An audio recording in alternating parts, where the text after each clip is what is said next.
Aujourd'hui, je suis venue parler de la charge mentale. Quand on parle de charge mentale, on a tendance à le résumer à la charge de travail, en fait, à la charge mentale liée simplement aux exigences de la tâche, voire des compétences du collaborateur.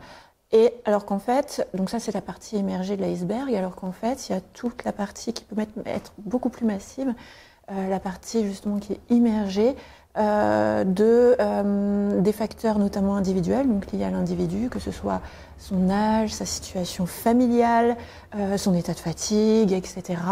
Et tous les facteurs aussi liés à l'environnement de l'entreprise, l'environnement de travail.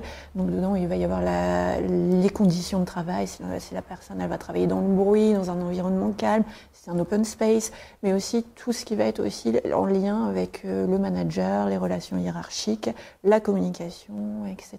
Et voir s'il y a aussi des conflits au sein de l'entreprise, des zones d'incertitude qui peuvent justement apporter une charge mentale supplémentaire. Ce que j'ai évoqué, c'est qu'en fait, la charge mentale, c'est pas forcément le fait de faire quelque chose, c'est aussi le fait d'y penser, vous voyez. Et du coup, par rapport aux aidants familiaux, la situation familiale, elle va peser justement même dans la sphère professionnelle, avec une attention qui peut être aussi portée sur ces problématiques, dans ses pensées personnelles. Et il y a un risque justement, c'est quand ces sphères de vie s'entremêlent, que ce soit dans la sphère professionnelle ou dans la sphère personnelle.